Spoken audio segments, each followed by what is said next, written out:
मुझे क्षमा कर दें। रत्नगढ़ के राजा रतन सिंह की 2 रानियां थीं। बड़ी रानी का नाम विद्यावती और छोटी का नाम कनक प्रभा था। राजा अपनी दोनों रानियों को बराबर का प्यार और सम्मान देते थे। हंसी खुशी दिन बीत रहे थे। एक दिन राजा रतन सिंह के दरबार में एक व्यापारी आया। व्यापारी के पास बेशकीमती रत्न थे। उनमें से राजा को एक नीले रंग का हीरा बहुत पसंद आया। दुर्लभ रत्न होने की वजह से राजा ने उसे मुंह मांगी कीमत देकर खरीदा। दरबार समाप्त होने के बाद राजा राजमहल आकर अपनी दोनों रानियों को वह हीरा दिखाई। उसकी जगमगाहट के आगे सारे रत्न फीके लग रहे थे। दोनों रानियों ने हीरे की खूब प्रशंसा की। बड़ी रानी विद्यावती ने राजा से कहा, महाराज, आप इसे अपने मुकुट में जड़वा लें। राजा रतन सिंह को रानी की सलाह पसंद आई। राजा ने अपने शयन कक्ष में हीरे को रख लिया।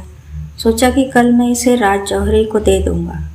अगले दिन जब राज जौहरी को हीरा देने के लिए राजा हीरा लेने गया तो वह अपनी जगह से गायब था। उसे काफी खोजा गया पर उसका कुछ पता नहीं चला। राजमहल में चोरी की यह पहली घटना थी।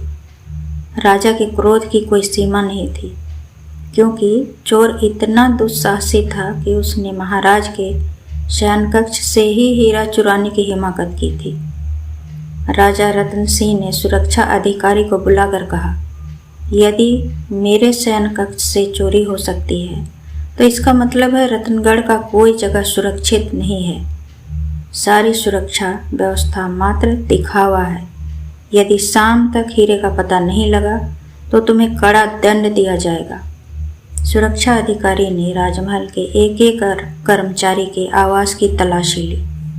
सभी से पूछा पर कोई नतीजा नहीं निकला। नाकाम सुरक्षा अधिकारी शाम को सिर झुकाए राजा के सामने खड़ा था। राजा उसे कड़ा दंड देने जा ही रहे थे कि छोटी रानी कनक प्रभा बोली, ठहरिए महाराज, सुरक्षा अधिकारी ने अभी पूरे राजमहल की तलाशी नहीं ली है। मेरा सुझाव है पहले तलाशी पूरा करा लिया जाए। यदि तब भी हीरा नहीं मिला तो आप सुरक्षा अधिकारी को सजा दे सकते हैं। सुरक्षा अधिकारी ने सिर झुकाए धीमे स्वर में कहा, क्षमा करें महारानी, पूरे राजमहल की तलाशी ली जा चुकी है। मैं शर्मिंदा हूँ, हीरे का पता नहीं लगा पाया। कनक प्रभा बोली, आप मेरे निजी कक्ष की तलाशी नहीं ली है। महारानी कनक प्रभा ने एक एक शब्द पर जोर देकर कहा, आपके कक्ष की तलाशी के बारे तो मैं स्वप्न में भी नहीं सोच सकता। सुरक्षा अधिकारी ने कहा, आप मेरे कक्ष की तलाशी लेकर अपने कर्तव्य का पालन करें, क्योंकि कोई भी पद कर्तव्य से बड़ा नहीं होता है। कनक प्रभा ने कहा। तब रतन सिंह ने कहा, महारानी, मुझे आप पर पूरा विश्वास है और मैं इसकी आवश्यकता नहीं समझता। कनक प्रभा ने कहा, महाराज, मैं नहीं चाहती कि कल को कोई आपकी आलोचना यह कहकर करे कि राजा ने अपनी पत्नी के कक्ष की तलाशी करवाए बिना ही सुरक्षा अधिकारी को दंड दिया। लोग आपको कर्तव्यहीनता का दोषी मानेंगे। राजा ने बड़ी रानी से पूछा, महारानी, आपकी क्या राय है? बड़ी रानी बोली, छोटी रानी ठीक कह रही हैं, हम दोनों के कक्षों की भी तलाशी करवानी चाहिए। पहले छोटी रानी के कक्ष की तलाशी ली गई, वहाँ से कुछ नहीं मिला। फिर बड़ी रानी विद्यावती के कक्ष की तलाशी ली गई तो वहाँ से हीरा बरामद हो गया। किसी को विश्वास नहीं हो रहा था, किंतु सत्य सामने था। राजा ने दुखी होकर कहा, महारानी, मुझे आपसे ये उम्मीद नहीं थी। आप मुझसे मांगती, मैं पूरा राज्य आपको दे देता। विद्यावती बोली, महाराज, मेरा विश्वास करें, मैं नहीं जानती कि हीरा मेरे कक्ष में कैसे आया। मैं बिल्कुल निर्दोष हूँ, उसने रोते हुए कहा। राजा रतन सिंह बिना कुछ बोले वहाँ से चले गए। बड़ी रानी लज्जावश कई दिनों तक अपने कक्ष से बाहर ही नहीं निकली। कुछ महीने बीतने के बाद दरबार में पहले के जैसे ही एक सौदागर आया। राजा ने उससे रत्न जड़ित हार खरीदा। उस हार में 7 रंग की बहुमूल्य मणियां जड़ी हुई थी। राजा ने सौदागर से एक ऐसे ही अनमोल हार और लाने को कहा।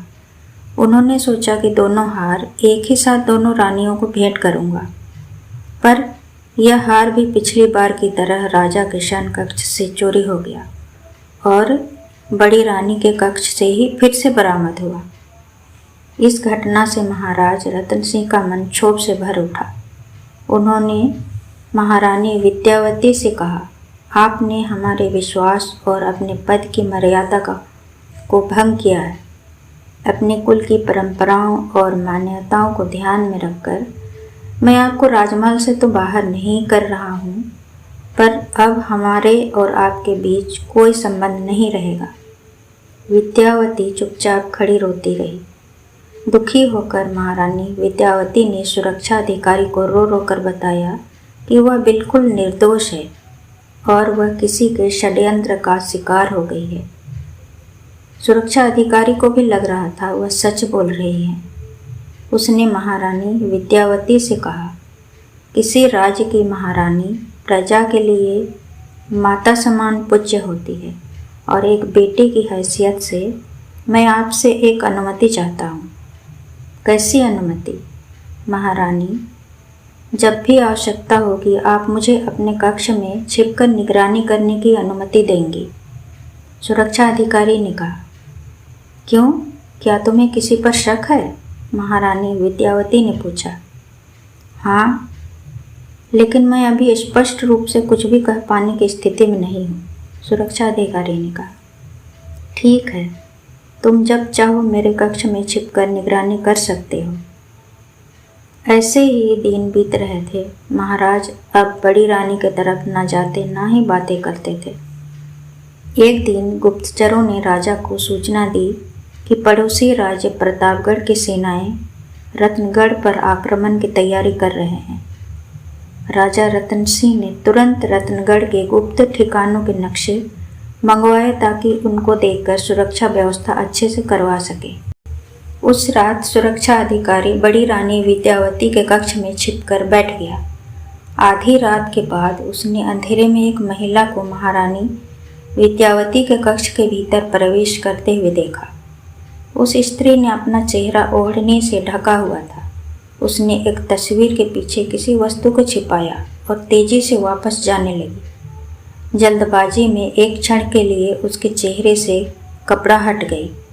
उस पर नज़र पड़ते ही सुरक्षा अधिकारी चौंक पड़ा।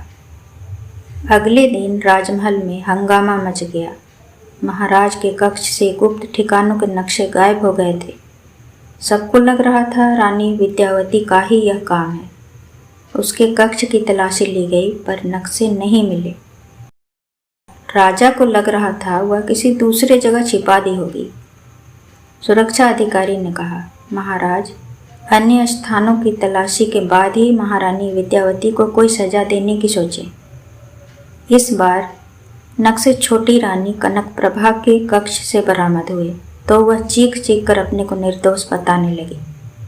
कनक प्रभा के कक्ष से पड़ोसी राजा के द्वारा उनको लिखा एक पत्र भी बरामद हुआ, जिसमें लिखा था, आज रात को महाराजा रतन सिंह को विष देकर मार देना ताकि मौका पाकर प्रतापगढ़ की सेनाएं रतनगढ़ पर कब्जा कर लें। छोटी रानी कनक प्रभा का असली रूप देखकर रतन सिंह का खून खौल उठा। उन्हें विश्वास हो गया कि महारानी विद्यावती निर्दोष थी।